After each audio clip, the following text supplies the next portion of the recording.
Would you like to learn from those that are taking their lives, their businesses, and their passions to the next level? Best-selling author of Speakeasy and master connector Lou Diamond is here to connect you to some of the most inspiring and amazing people on this planet. Get ready to thrive loud with Lou Diamond.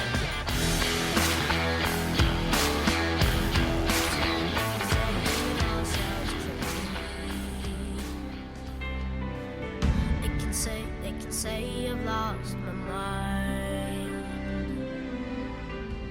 I don't care, so call me crazy. We can live. Welcome everyone to another absolutely spectacular, fantabulous, simply awesome episode of Thrive Loud with Lou Diamond, connecting you to the most inspiring and amazing people that are thriving each and every day. I'm your host, Lou Diamond. I'm excited about today's episode because it's the second half of a home and home for me. This is when other podcast hosts get to be guests on shows, and then those hosts get to be guests on your show, which is always a lot of fun. And this dude is a lot of fun. He's a husband, father, connector. He's the head world builder of Curiosity Island, which we're about to go make a tropical visit to. Host of a top-rated podcast that everybody's got to check out called Beyond Curious Podcast. Go listen to it. Specifically the episode that I might be on, because that's also really cool, because you'd be curious to know how that all went. He's on a mission to create a more deeply connected world by catalyzing curiosity. Thrive Loud listeners, excited to bring you Brandon Fong. Brandon, welcome to Thrive Loud. Lou! Oh my gosh, I love you so much, brother. I'm so grateful for you and who you be in the world, and can't wait to turn the tables and help other people thrive. So let's do it. So Brandon, as you can tell, has no energy. He's very soft-spoken. None. He's not quick to the trigger. He doesn't smile. He's very complacent. No, for all those watching the YouTube video, you'll see what I'm talking about. For those listening, go check it out. He literally is tropically set up over here. Here's what I want to do, Brandon. I want to bring our listeners and viewers up to speed. I'm going to do the little rewind. We don't need to go all the way back to the womb. But I kind of want to understand how you landed on Curiosity Island. Yeah.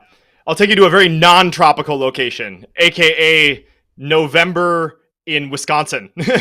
So there was a day I remember very clearly, like wading out into the freezing cold water of Lake Michigan. It was like average temperatures in Wisconsin during November, like 30 to 37 degrees.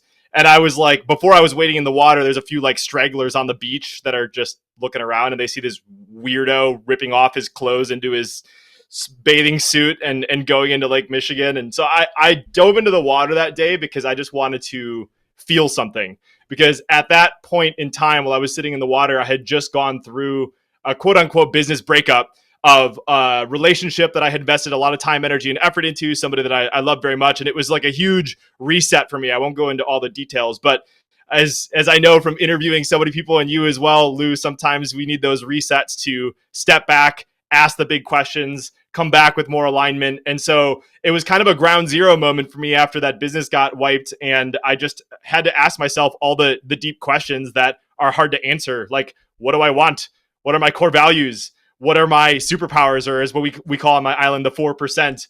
Who do I want to serve? Who do I want to create impact with? And I had just interviewed so many incredibly successful people on my show that had built massive businesses, but felt insanely alone and unfulfilled and just frustrated with a business that wasn't serving in alignment with who they were in the world. So it kind of took me throughout this whole process of answering those questions and looking at the raw Lego blocks, the raw pieces as the material of how do I build a life that's in alignment with all these things. And so that's kind of how Beyond Curious was born, the brand Beyond Curious, and Curiosity Island is the next level manifestation of that, which, we have Curiosity Island passports. It's this community. We live in Brilliance bungalows.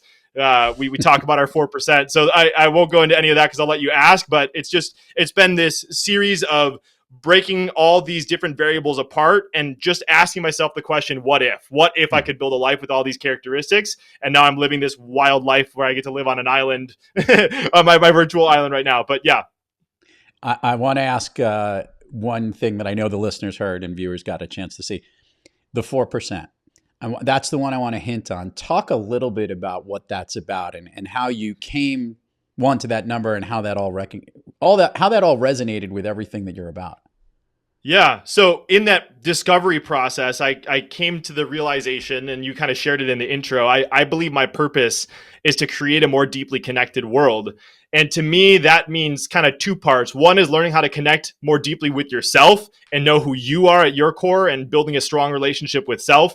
And that empowers you to show up more deeply with others. And so the island and my work, a big part of it, the manifestation of that purpose, of that desire, is this concept that we call find your four. And it actually comes from the 80-20 principle, or Pareto, for those of you that have heard of it. Many people have heard of it, but if you haven't, it's the Pareto principle states that 80% of your results comes from 20% of your actions. And it goes through clients. There's 20% of clients that generate 80% of your revenue. There's, the wealth distribution in countries. There's 20% of people that hold. So you can go on and on and look up. It's kind of like this recurring pattern in nature. And I think lots of people talk about the 80-20, but if you're only focusing on the 20, what I found is that you're actually missing out on a big chunk of the value. And the real value for me has been thinking one layer deeper, where you do a 20% of the 20%. And that's where the 4% comes in, is you find out that there's 4% of your actions that yield 64% of your results. And the question is, how do you find your four? How do you collaborate from inside of your 4% and create impact from inside of your 4%? Because your 4% is so easy and effortless to you, yet it creates exponential results for other people. And the tricky thing about the 4% is there's this quote that has come up on my show all the time, and it's by Carl Jung: until you make the unconscious conscious, it will control your life and you will call it fate. And there are things that we do that are negative limiting beliefs that are kind of sabotaging us. But I realize that it also works on the positive side of things, that there are subconscious actions that you take that you may not even be aware of, because it's just how you operate. It's the air that you breathe that create the majority of the results of your life. And it requires other people to help show that to you, because it's easier to see in other people than it is yourself, because you just see it. So anyways, that's a little bit about the find your four concept. And the whole mission of our island is, how do we leverage the mirrors of the other people that are in the room to be mirrors that love you and want to see the best in you, and pull that 4% out and help expand that and express that in the world. Because that, to me, is the key to living a more connected and fulfilled life, is when you're serving someone inside of that 4%. I have a question that is going to probably have a two-part thing. I think this is all going to collide here. And this has to do with, you have pillars for Curiosity Island. And I also have recognized, for those who are familiar, your show used to have a different podcast name. It used to be the Seven-Figure Millennial, right? Talk about the transition from moving from seven figures to the whole Curiosity Island brand. And I have a feeling it has a lot to do with what these three pillars are about. Share those with the listeners if you could. Look at you making correlations. Sometimes as an interviewer or as an answer, you don't know how they fit. I will open my mouth and I will make it fit by the end of whatever my mouth says. So, yeah, it's so funny because I started the show with the desire to build my first seven-figure business. I was a brand new entrepreneur. I didn't know what the heck I was doing. And I figured, if I don't have it all figured out, why don't I just learn from incredibly smart people and document my journey? So it was the question from the beginning of the show is, how do we prioritize our happiness, health, and relationships as we make our entrepreneurial dreams a reality? And so that was kind of me just going super deep with, sharks from Shark Tank, the man that invented the cell phone, New York Times bestselling authors, Olympians, people that set world records on mountaineering, all the cool humans that you get to hear on Thrive Loud as well. And so it was just what I realized over time, though, is that it was just an insanely misaligned brand.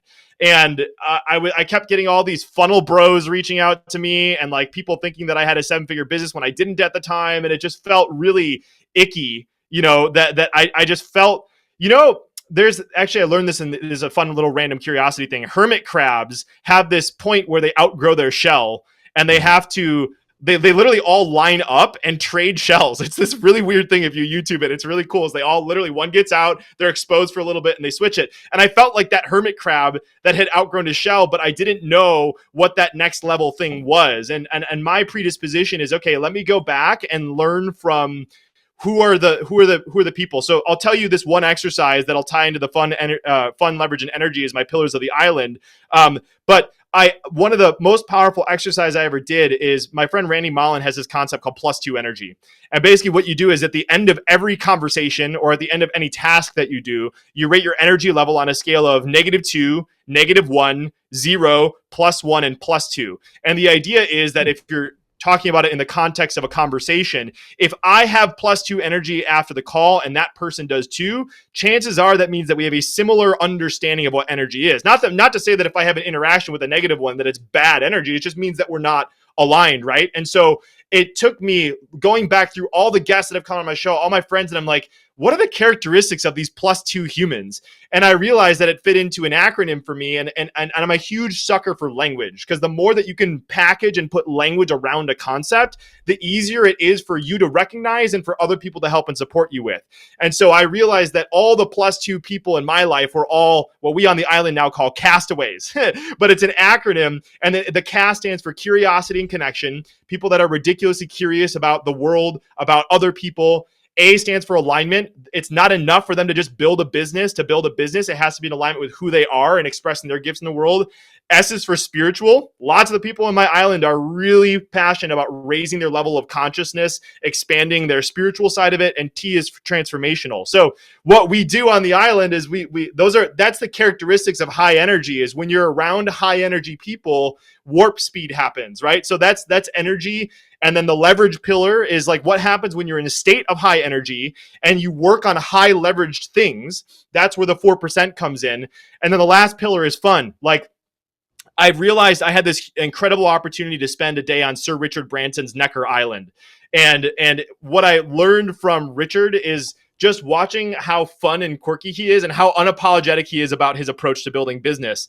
And I realized that from the world's most successful people, they do not design their future based on what they've been able to do in the past. They look at the infinite possibilities of the future and design from there. And so the island exists as a state of infinite possibility. Everyone gets Curiosity Island passports. If you're watching the video right now, I got my official Curiosity Island passport. Inside of it, everyone on the island lives inside of a brilliance bungalow. And I use ChatGPT to create these beautiful overwater bungalows that are an expression of their unique purpose and brilliance. And it's kind of like if you were ever a kid, it's like if we did this thing when we were growing up, it's like, what's your dream house look like? And we would just try to one up each other with like, mine's got a slide and mine's got a tree house. And so it's kind of like, I have these really successful people that are dreaming about like their purple slides on their bungalow. It's just kind of hilarious. But like these bungalows are where people visit each other on the island to experience each other's 4%. And yeah, we do other crazy things. Like I got sunglasses I send to people that have their Curiosity Island passport number. So it's been lots of culture and language building, but it's just really cool because it has become a world where we live in our 4%. We live in our brilliance bungalows. We're all castaways and we're supporting each other and elevating our 4% in the world. So Lou, that was a long-winded answer to your question of the transition from 7-figure millennials to beyond curious and the 3 pillars, but hopefully I fit it all in there. I keep thinking, can Brandon and Lou exist in the same room in the same island? I think we could. Right? Will the energy be able to handle it? But I think there's something to what you're hinting about, and I think for the listeners who know, there's an aspect of all of the things that you hit in the CAST acronym that really resonated with a lot of people, and I think you need a little bit of the doses of each of those to create that entrepreneurial spirit, that ability to embrace the curiosity, to transform it into how you grow your business, your brand, yourself. And actually, that's what I wanted to compare from the guy who went into the freezing cold water in Lake Michigan, then to the individual who's been hanging out on an island now. Can you share with the listeners maybe like elements of the transformation that you've gone through in taking this journey for your business, for your brand, for building this community that you're trying to connect with, and what it's done for you?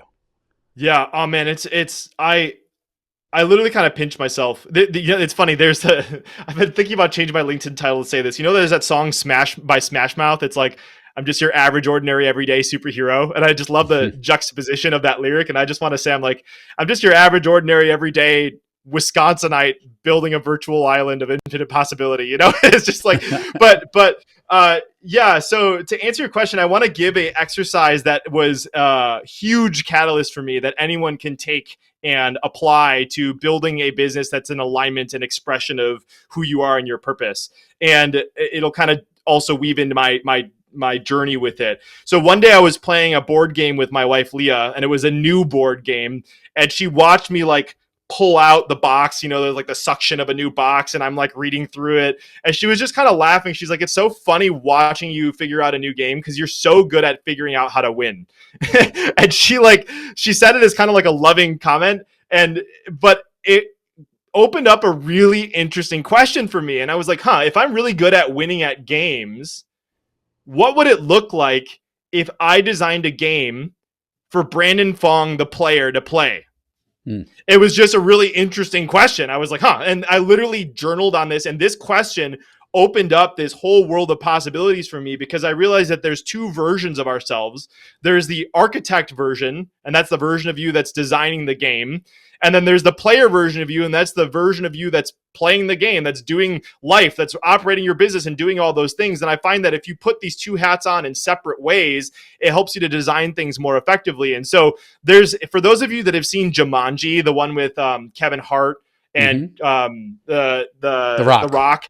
Yeah, there's this hilarious scene where they're like in the Jumanji video game and they're trying to figure out what's going on, and The Rock accidentally presses his left pec, and this like board pops up that shows all of his strengths and his weaknesses, and it's just a hilarious scene if you look it up. But I found that thinking of like literally if I were in Jumanji and I pressed my left pec and a board popped up and it said, here's Brandon's 4%, here's what he should not be doing, how would I design a game for him that would be fulfilling and fun in progressing throughout that game? What would the purpose of the game be? What would the outcome of the game be? Who would he be playing with? And it's like that outside and externalized perspective was really helpful for me to, again, I said this before, but like, what are all those raw variables? Again, what's your 4%? What's your purpose? What are your core values? Who do you want to surround yourself with? What's the impact that you want to create? And if anything were possible, if you could integrate this childlike fun and play and curiosity from being a kid, what would it look like unapologetically without even worrying about what's possible or what other people can think? And when I got unapologetic about it and started designing an island and integrating all these elements and became more and more myself, that's when all this stuff really started to click. And I'm just really grateful and blessed for that. So hopefully that's a really cool exercise for people to think through. And then also a part of my journey that's been supportive in designing this island.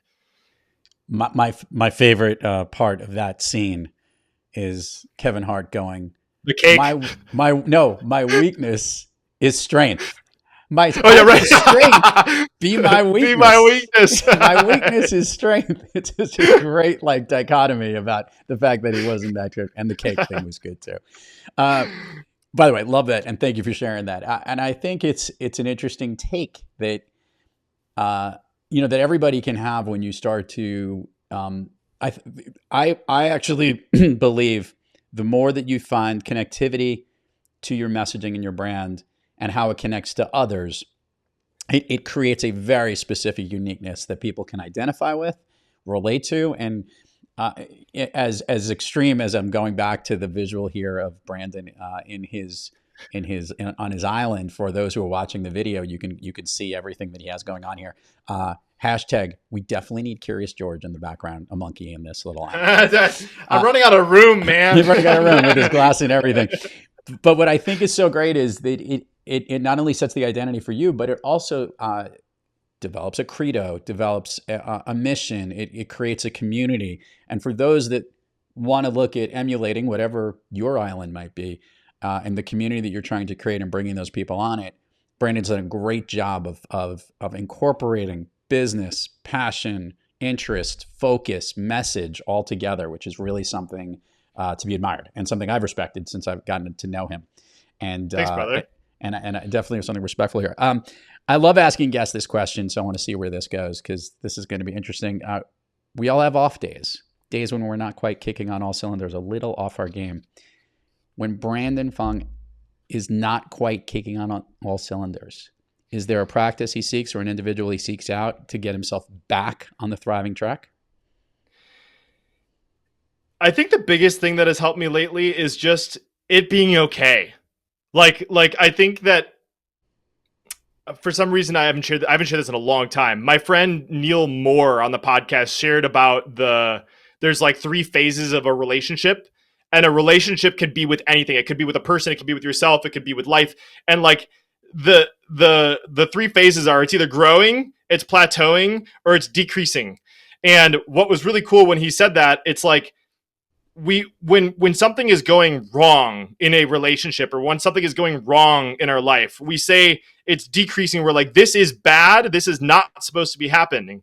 When in reality, it is just the nature of reality, that it's either growing, plateauing, or going down. And so I think that like it's easy to shame yourself if you're feeling down or you're feeling in a funk. And I think more and more I've just tried to lean into just being like, this is how I'm feeling, and I'm just going to sit in it. And I think that the funny thing about the 4% is that you can find, I'm diving into this work more and more, because lots of people, when they talk about like leveraging a trigger in their external circumstance to ask themselves and uncover negative limiting beliefs, like you can do that. But it's like, if you're triggered, or if you're feeling off, like I found that sometimes it's helpful to just sit in the feeling and be okay with it, and just wonder, like, where might this be coming from? Like, and then just kind of, sometimes I've just found that to be helpful. Sometimes I'm not like Buddha and feeling like that anyways, and I'm just going to sulk for a little bit, and that's fine. It's just like, as long as you can reset the next day. But so that mindset, and I would also say I've gotten into biking lately, or working out, like some form of energy expenditure in some form of a physical activity, are two really good things to kind of get yourself out of it, and a good night's sleep. I always kind of just say the next day will just be a reset. Let me make it tomorrow. Love it. Love it. Let's do the admin part of the show before we have an extended version of Fun Street here with the Beyond Curious Brandon Fong. Share with listeners all the places people can find you, websites, URLs, social handles. We'll put it all in the show notes. Gets more engagement when they hear it from you. Yeah, go check it. I would say if you enjoy Lou, and I think what I love so much about Lou is his purpose is related to connection as well. And so I just love seeing people that are doing the same thing in the world. And so you can go to Beyond Curious and you can check out, I'm looking it up right now, I should have looked this up before. Lou Diamond is episode 204. So you can go check out my episode with Lou if you want to see how terrible of an interview he was and how little of energy he had. It was like, I was debating whether or not to publish that damn thing. Lou, it was so terrible. Just kidding. Go check out episode 204 as a fun starting point. But also I would say too, I'll put a link together for you guys. If you go to bfo.ng/thrive, that's bfo.ng/thrive. I'm going to use this as a forcing function to make sure that I have this before it's live, to get you guys a bunch of resources on the 4%. Because I found that when I give keynotes and when I talk about this, people are like, where can I find out more information on going deep with it? And I'm like, I have the same answer every time, but it's like, let me put it in one spot. So it's actually a fun fact. It's a domain from Nigeria. I wanted the domain Fong. So it's a short link, bfo.ng/thrive. And I'll have that set up for you guys. But besides that, just go check out my episode with Lou is on Beyond Curious. Love it. bfo.ng/thrive. I'm just laughing because I'm like, wow, I've never heard the NG piece before. I had to hunt for how to find a Nigerian domain. It was a separate conversation. So people, they're not going to be asking for money, and you're not giving it to a prince somewhere in that island or in that country. That's okay. That's the back end revenue model of Curiosity Island is my Nigerian princes. So, so let's head down Fun Street here with Brandon. Brandon, can you share with the listeners? Do you have one of those all-time favorite movies? One of those that if it's on, you just got to check it out, and you're engaged, and you got to sit through and watch it to completion. Yeah, I'm gonna say The Greatest Showman, and A Million Dreams. That song specifically resonates with me to my core. We sing it every night to my baby girl. She's 11 months old right now, and my wife and I danced to A Million Dreams as our first song for our wedding. So I resonate with that movie on multiple levels. Spectacular. And I think that also deems, is that the song? That's the song of choice. That's the jam for Brandon. Fong well, I actually, funny, tonight we're going to see a concert with our favorite band. Few people in the U.S. know who they are. If we have any Canadians listening, you'll know who they are. Mariana's Trench, and they're coming to Wisconsin here, and so they have a new album out called Haven that we've been listening to on repeat. And so I really enjoy the song Nights Like These. That's on that new album. But otherwise, I would say A Million Dreams. All right. I like this. We're going to check it out. Canadian, Mariana's Trench. Everyone check out all this stuff. We put it in the show notes too. We actually, like, everyone hears the music, and every now and then I'll be getting those inquiries from listeners. They'll be like, what was the name of that song? I never heard it. Oh, they could listen to it, whatever. So we're going to start putting it in the notes. People have been asking for it. So, all right, here we go. We're going to do the quick speed round here through every one of these things here. All right. Ready? Because I know you're prepared. Do it. And then I've got some bonus questions specifically for Brandon. Here we go. Woo! Favorite food that's not a dessert. Nachos. Favorite dessert. My wife Leah's tiramisu. An activity you wish you did more of. I love playing spike ball or round net. If you're a nerd, I play it, but I would love to play even more because I'm obsessed with it. Okay, spike ball. What is spike ball for those? Is this like a? I'm not. Is it a video game or is it a real game? No. Oh no. Okay. So for anyone that's ever been on a beach and you see people like four people going around a round net and there's like a round net and there's a yellow ball, that thing. Yeah. That thing. I'm obsessed with it. I play in tournaments. I got a fun cut serve. It's a lot of fun. I love it. Awesome. An activity you wish you did less of. Worry. I'll put worry there. Okay. A new activity, one you've recently tried, Brandon, that you like so much you want to tell everybody else to try. Oh man, I'm obsessed with this one. I want to challenge you to see if anyone's ever said this on the show. Chat GPT biking. So I trained for a 100-mile bike ride. I did this a few weeks ago. And I get more work done on my bike sometimes with Chat GPT on my phone than I will sitting at my desk. And I bike 30, 40 miles. So like I literally just go buy a phone mount, download the Chat GPT app, and I literally just put the phone on speaker. I don't even use headphones. And I just dialogue with Chat GPT on whatever it is that I'm working or brainstorming or designing. And it's freaking epic because like you're just enjoying nature and getting some work done and having fun with Chat GPT. So there's a new one. Go check it out. I don't know if I invented it. I'm the only one that I've heard of that does it.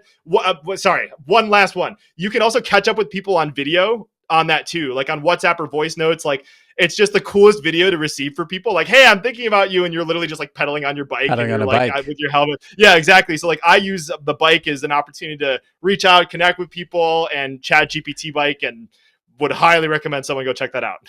Safety precaution for Thrive Loud listeners listening to this program. Brandon's method requires you wearing a helmet when you ride a bicycle and to make sure that the mount is secured, fastened so that you don't have to watch it while crashing into another car. Okay, thank you, Brandon. Absolutely. Thank you for that. If I were to snap my fingers and Brandon Fong could be anywhere in the world, where is he? Florence, Italy. Florence is definitely, I think aside from like Bora Bora, and some crazy islands in the Pacific, I think Florence is like in that maybe top 2 now in the thousands of episodes we've done here at Thrive Loud. It definitely is up there, and by the way, it's one of my favorite cities. Best food by far, and culture, the whole mix of everything. Florence and Chiang Mai are our top 2. So awesome. I waited to the end of the program to discuss this. You need to share with the listeners that you use a Dvorak keyboard and not the QWERTY keyboard. For those unfamiliar, the QWERTY keyboard, obviously QWERTY, which is what it spells on the top of your line, is the one that nobody really understands why we do it. What is the Dvorak keyboard? And you know what? Is it something you could show? I don't know if it's something we could see. Yeah, hold on. I'm giving you the full screen here for viewers to see this because I'm not as familiar. Okay. All right. So I see letters in very strange locations. So tell me how this, oh my God, it's just a regular A, B, C, D. No, it's not. How does this work? No. Okay. So when QWERTY was developed, it was developed for typewriters to slow down typing. Yep. Because if you typed too fast on a typewriter, it would clog the keys and you'd have to unclog them. In fact, like when salesmen used to sell typewriters, they would say, hey, look, you can spell typewriter on the top keys. And it was just so random. Like literally you can spell the word typewriter. I'm pretty sure that you can spell it on the QWERTY on the top. So anyways, like Dvorak is this guy named Augustine Dvorak. He studied, the English language and frequency of words that are used, and he redesigned this keyboard. So if you're looking at it, you'll see the most frequently used consonants and all the vowels are all on the home row. So 72% of typing is done on the home row with Dvorak versus I think like 30% or something like that on QWERTY. So I heard about this like in college and I'm like, that sounds freaking cool. And I just went cold turkey. And it's been a while since I've been typing on a Dvorak, and it's really weird. It's a fun fact, but it's so weird how the brain works because if I type on my phone, I like have a QWERTY keyboard with my thumbs, and I don't type. It's like a different muscle memory for your fingers versus your thumb. But I can't type fast on a QWERTY keyboard anymore. So there's my fun fact of the day. Okay, so I would think I am for over 40 plus years, because I'm thinking that I actually remembered that I took a typing and a word processing class, which was back in the day, literally on a typewriter. And then when they moved over to word processing, I am dating myself as how much older I am than Brandon. And even understanding and learning where the letters were. Now, one of the things that I do remember, you may be right that they tried to slow them down, but there also was some frequency popularity, I think, to the letters and where they were, like towards the middle, like the SRT. I'm looking at it, but you're probably right. It's more along the lines of slowing it down. I never thought about it that you could type typewriter on the line. I'm looking at my keyboard, listeners. Did I do it right? Is that a fun fact I remembered? Yeah. Okay, good. Well, no, and it's correct. And then, so what I would think is that, I mean, I learned it at a very early age, and then you literally learn which fingers are responsible for typing each one of the fingers. There's ones for the pinky, there's ones for this. Now, I know many people still use just 2 or 3 fingers when they're typing, as opposed to having learned to type and use all the fingers. And to your very smart point, when I'm on the phone, I know I am supposed to be doing double, thumb to type, and my brain would not be able to relearn this. This would be harder than like learning Chinese or Mandarin or any other language at this particular point. I cannot think of anything more difficult than to rewire my brain to learn a different typing thing. Whether QWERTY is efficient or not, for me, it's going to be that way. And I agree with you. Are they like thinking of making a much larger move to move the keyboard? I don't think so. I think we're way too set in our ways. If anyone seriously I get lots of questions about this, believe it or not. So like you can change a setting on your computer that makes it Dvorak. And so it's so funny whenever my wife has to use my keyboard, it's like she has to change the setting to QWERTY and Dvorak. And it's so funny because on my actual Mac, I don't have stickers on top of it. So it's like people will be pressing the A or like the O and the S comes up and it just gets all weird. Okay, let me give one. I love giving quick tips that people can actually implement though. So I'm here with the Beyond Curious guy. This is exactly how we want to wrap this show. The ultimate curiosity about this. Go. Good. So for those of you that are not crazy or weird enough to just go cold turkey and rewire your brain on how to type on your keyboard, I'll give you a quick. I have all these keyboard things, all these computer optimizations I do, and the simplest and easiest one, no matter if you have a Mac or a PC, is go into your settings and increase the tracking speed of how fast you can move your mouse across the screen. Like most people don't even touch that. Like toggle that all the way up, and it's gonna take a second because it's gonna like whiz all over it. But like the moment you get used to it, you're gonna never miss the days when you have to drag your finger multiple times across the pad to get to a stupid icon in the top left-hand corner. So there's a quick one if you want like a fun setting that'll help increase your productivity. Do that one. Brandon Fong, Beyond Curious. Everyone check him out. Go beyondcurious.com. Go check out the Beyond Curious podcast with Brandon Fong. And everybody check out Curiosity Island. Hey, man, great to have you back on my show. Yes, go listen to episode 204 on your program, and we'll listen to this one, which is coming out in middle November here of 2024. Excited to connect with you, my friend, and truly a pleasure to have you on the show. Thanks so much. And if you're listening, you're in the right spot. Lou's an amazing human. So I'm grateful for you listening, and I'm grateful for you, Lou. You're the best. You got it, my man. To all the listeners out there, thank you for joining us. Until next time, keep moving onward and upward. And remember, be brief, be bright, be gone.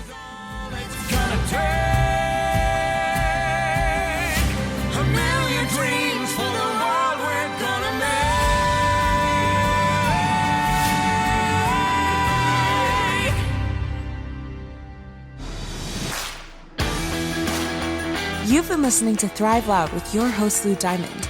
Check us out on the web at thriveloud.com and follow us on Instagram, LinkedIn, Twitter, and Facebook at Thrive Loud. And check us out on the Good Pods app at Thrive Loud, where you can follow, listen, and connect directly to Lou and all of the Thrive Loud episodes. Thanks for listening.